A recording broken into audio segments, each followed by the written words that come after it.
안녕하십니까. 노문카고입니다. 네, 조관입니다. 1년 또는 그 이상 계속할 포드란 무엇인가 4월 18일 시작하도록 하겠습니다. 오늘은 뭐 하는데? 지난주에 이어서 비애를 해야지요. 저 지난주에 비엘했어요? 네. 포린을 위한 선화장관 투어. 왜 또 외국인들을 위한 방송을 하고 있어요? 지난주에 한 동남이잖아. 또 하면 어떡해. 우리는 외국인이잖아. 포딩 어린이, 포드 어린이, 초보 포더. 저기 일 보시는 분들이 다 선수들일 것 같은데.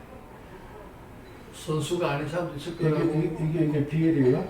여기 이제 비엘입니다. 이게 이스라엘 선사 짐라인의 비엘이고, 선사 비엘은 마스터 비엘, MBL, 포드가 발행하는 비엘은 하우스 비엘, HBL. 요거는 우리가 한 2달 전에 한 적이 있었죠. 그러니까 요거를 하우스 비엘, 마스터 비엘이 궁금하신 분은 한 2달 전에 저희들이 만들었던 동영상을 보시면 되겠습니다. 그러니까 이게 좀 캐리어가 발행한 비엘이라는 얘기죠? 요거는 아니 포도도 캐리어라니까. NVOCC 알겠습니다. 선박회사 그러게. VOCC. 액추얼 캐리어. 컨트랙추얼 캐리어가 여기 이제 비엘 양식인데 아니고. 이제 포리니 분들께서는 이제 요 비엘을 보면 다 영어야. 그래서 너무 어색하실 거예요. 이야, 어렵다. 그래서 요 이제 우리 포리니들을 위해서 제가 비엘 양식을 설명해 드리겠습니다. 예전에 우리가 비엘 약관할 때 한 번도 쭉 다룬 적이 있었는데, 그때는 좀 그 내용이 포리니들 수준에 좀 높은 수준이죠. 하지만 요 비엘 약관에 대해서도 궁금하신 분들은 또 예전 동영상을 찾아보시면 나올 겁니다. 오늘은 저 비엘 중에 좌측 상단에 있는 3칸을 하려고 합니다. 요겁니다. 3칸. 컴바인드 트랜스퍼. 저기 잘렸네. 위에는 뭐지? 이게 해상 운송에도 쓰고 아니면 이제 복합 운송에도 쓰고 그런 내용일 것 같네. 느낌이. 그 중요한 게 아니라 잘라버렸고, 쉬퍼 또는 엑스포터.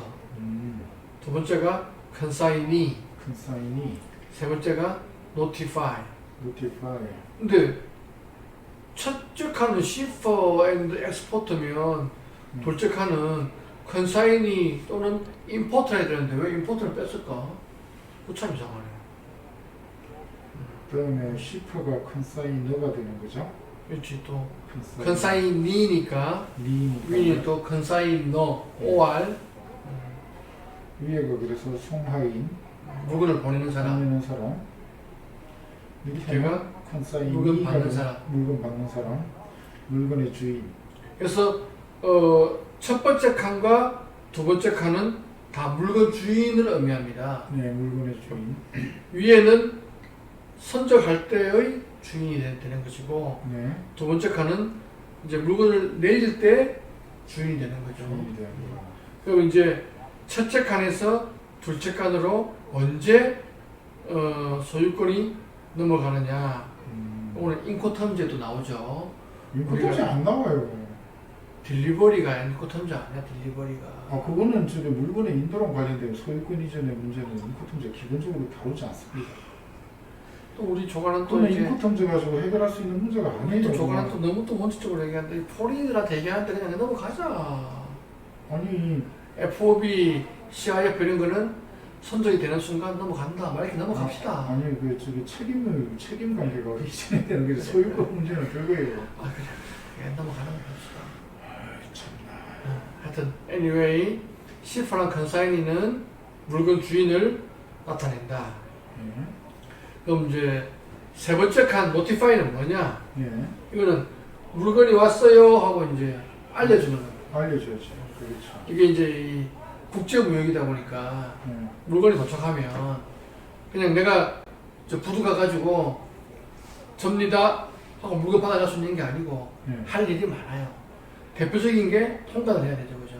그렇죠. 그러니까 이런 일들이 있으니까 물건을 바로 찾기 힘드니까 그 일들을 해주는 사람들한테 물건이 왔어요 하고 이제 통보해주고 우리말로 이제 그걸 통지처라고 이제 차파 통지처 이렇게 해가지고.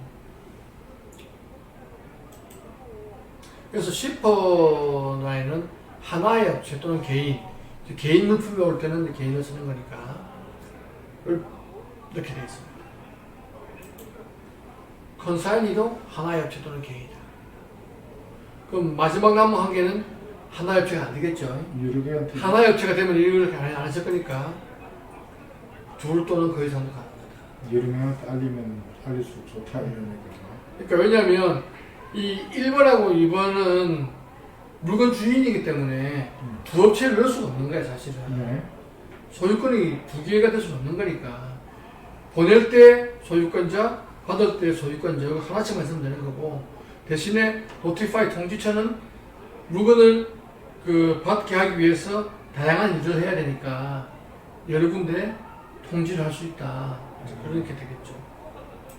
예를 들면 시퍼가 ABC 트레이딩이야. 네. 수출지에서 ABC 트레이딩이 물건을 보내는 거예요. 그럼 컨사이니는 DF 임포터야. 그러니까 목적지에서 이제 저 수입자가 물건을 받는 거지. 요거는 이제 정상적인 경우인데 노티파이 파티에는 그걸 내가 안 썼구나. Same as above라는 말을 많이 써요. 그래서 DF 임포트라는 거지. 임포트한테. Same as above니까 위와 같다는 거니까. 그래서 DF 임포트라고 그대로 기입하는 경우도 있고 Same as above라고 기입하는 경우도 있고. 그런데 요 얘는 이제 여러 가지 다양한 업체가 나오는 걸 보여주는 거니까 1 해가지고 DF 임포트라고 쓰는 경우도 있어요. 그러니까 1이 없는 경우도 있다는 거지. 하지만 이제 여러 군데 있을 때는 저렇게 해가지고 수입자한테 알려주는 거야. 네 물건 왔다. 수입자. 근데 수입자가 직접 한국에서 뭘 핸들링 하는 게 아니라 가지고 네. PQR 로지스틱스 인코퍼레이션이라는 데 또 이제 넣어라 이렇게 할 수 있는 거예요. 이 물건은 저 MVCC가 핸들링 하니까 핸들링하는 MVCC에다가 좀 알려주시오. 저거 궁금한 게 있는데. 네. 왜 PQR 로지스틱이에요? ABC, DF, G, H, I 돼야 되는데 왜 PQR이에요? 내 마음 알겠습니까? 그래요? 원래 원칙 이런 거 무시하고 막 적는 거예요? 그 옛날에 수학의 정석 보면 네. 이 좌표 점 찍을 때 네. PQR 많이 하잖아. 그래요? 나 그건 몰랐는데 저기 정석 세대 아니에요, 저. 그래? 편법 세대였어? 아니 디딤돌 세대. 그 다음에 또 3번 해가지고 XYZ 커스텀즈 브로커. 그러니까 이제 이게 통관이 골치 아픈 여러 가지 복잡한 게 있으면 네. 또 통관사한테 직접 또 보내라. 뭐 이렇게 하는 경우도 있다. 근데 가끔씩 두 번째 칸에 은행이 막 들어갈 때도 있는데 두 번째 칸에 컨사인이라는. 근데 LC 조건이에요. 그거 안 해요? 얘기를 하니까. 지금 핵심은 그게 아니잖아요, 선생님. 지금 핵심은 시파나 컨사인이는 한 회사만 들어간다. 노티파이는 여럿이 들어갈 수도 있다. 그럼 노티파이는 물건 도착하면 물건 왔어요, 찾아가세요 라고 얘기하는 상대방이 노티파이고, 컨사인이는 물건의 법률적인 주인이다 이렇게 보면 될 거 아니에요. 그래서 이제 이렇게 EBL은 노티파이라고 이제 한 군데 하나만 한 칸만 있고 1번, 2번, 3번 이렇게 넣게 돼 있는데 또 어떤 BL에는 밑이나 옆에다가 also notify 해가지고 1번, 2번 안 쓰고 그냥 넣게 얘한테도 해놓은 데도 있다. 그래서 also notify라는 말도 있다. 그러니까 shipper, consignee, notify, also notify 이렇게 또 네 칸을 만들어 놓은 데도 있다. 이 말씀을 드리는 겁니다. 그러면 저 shipper ABC 트레이딩은 진짜 물건을 만드는 회사냐?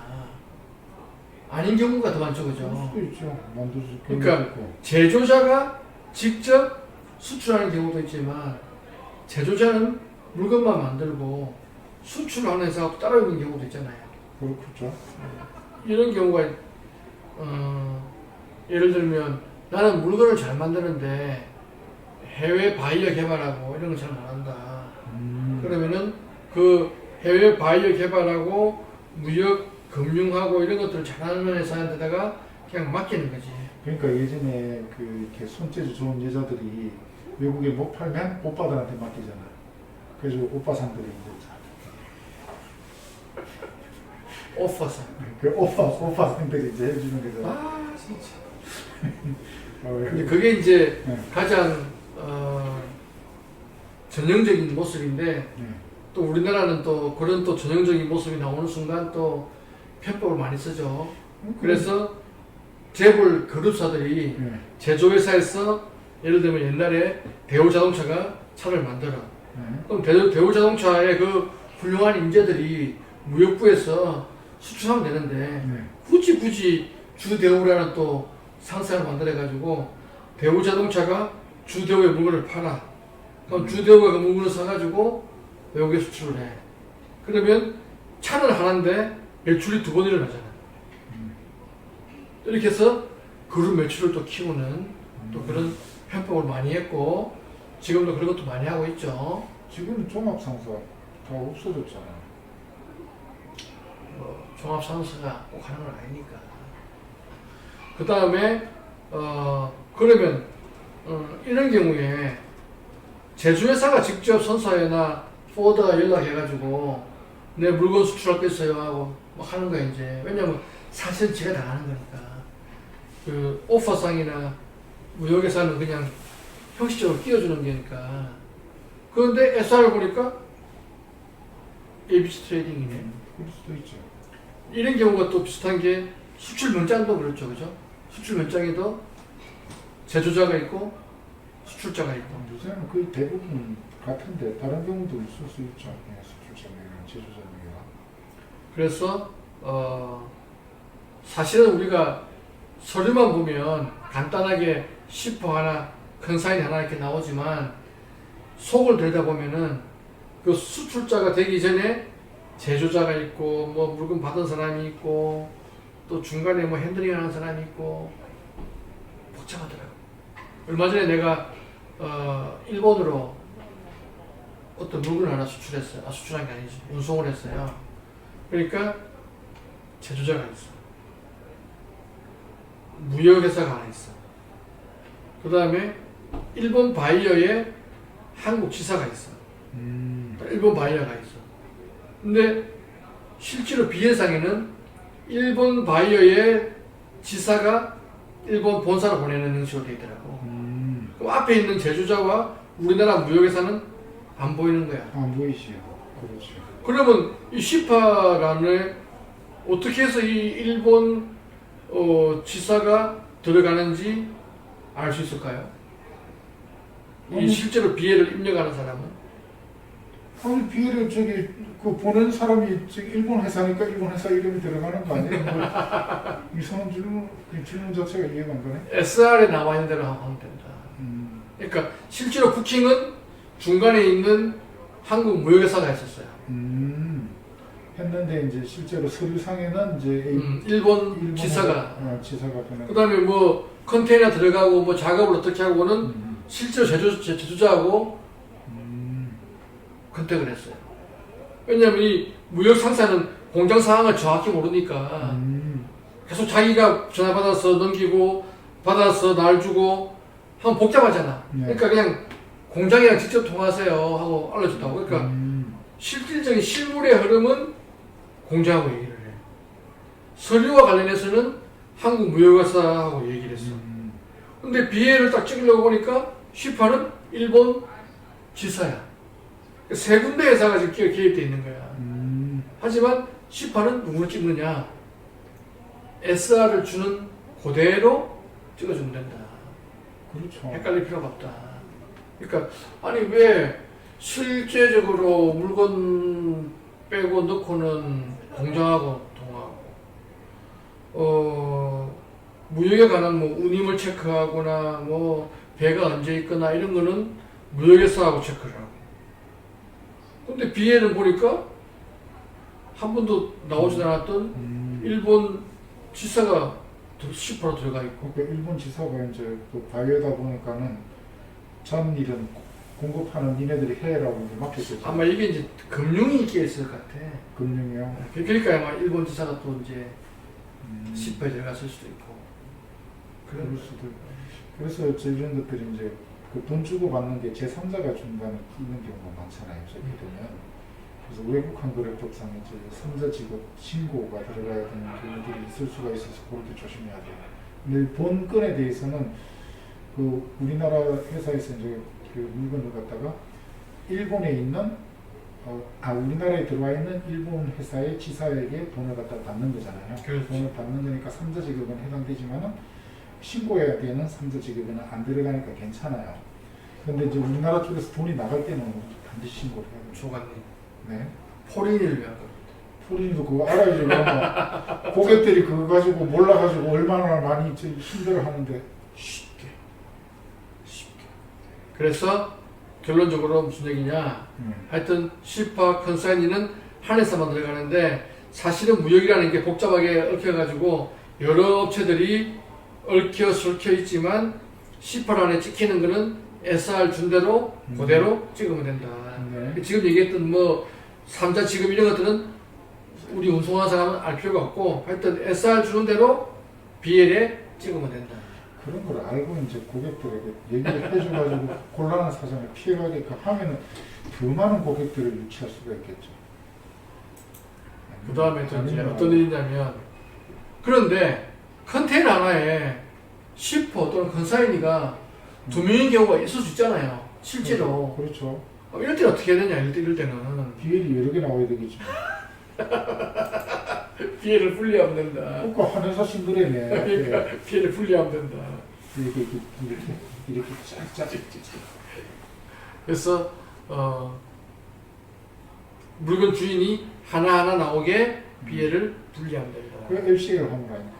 LCR 안 볼 수도 있고 또는 두 군데서 받아가지고 한 군데 보낼 수도 있고 또 하나가 보내면서 두 군데 쪼일 수도 있고 얘기 안 해. N 대 N일 수도 있고. 너무 또 그거 하면 이따 물라고 얘기할 거 같아. 그 다음에 이제 이런 비엘 있잖아. 글로비스, 오비오브, 삼성 일렉트로닉스. 이거는 왜 그러면 두 회사가 들어가 있냐. 한 회사 아니에요? 글로비스가 있고 삼성전자가 있잖아. 글로비스가 싶으겠지. 이게 뭐냐. 오비오브는 on behalf of다. 누구누구를 대신하여. 누구누구를 대리하여. 그러니까 삼성전자를 대리하여 글로비스가 수출자다. 대리했다. 대신했다. 그 물건 주인은 삼성전자. 그럼 삼성전자가 왜 글로비스한테 물건을 맡겼을까? 다른 그룹사인데 실제로 이런 경우가 많아. 원래 글로비스 현대그룹사만 해야 되는데 이게 문제가 많은 거죠.